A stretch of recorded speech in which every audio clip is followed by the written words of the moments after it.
রামকৃষ্ণ মিশনে দেশি ব্যাচ 2024-25 আমাদের প্র্যাকটিক্যাল অর্থাৎ হাতে নাতে কাজ শেখবার জন্য, যাতে পরবর্তীকালে আমরা চাষি ভাইদের সহযোগিতা করতে পারি, সেই আমাদের ট্রেনিংয়ের অংশ হিসাবে আজকে আমরা এসেছি রামধারী একটা আদর্শ কৃষকের বাগানে, যেখানে আমরা দেখতে পারি যে বিভিন্ন ধরনের সবজি আছে।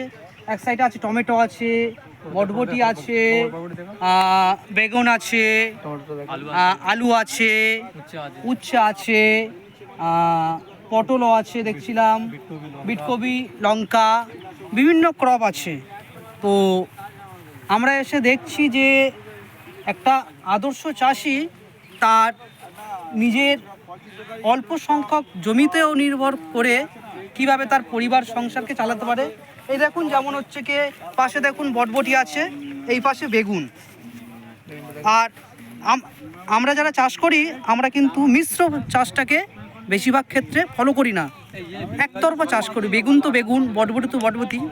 যদি আমরা মিশ্র চাষ করি তাহলে দেখতে পারি যে একটা সবজির দাম কমে গেছে, কিন্তু পাশের যে সবজি আছে তার আমরা দাম পাই, চাষি লাভবান হতে পারে। আর যখন 2, 4, 6, 8টা মিশ্র ফসল একসাথে চাষ করা যায় তখন রোগ পোকার আক্রান্ত কম হয়।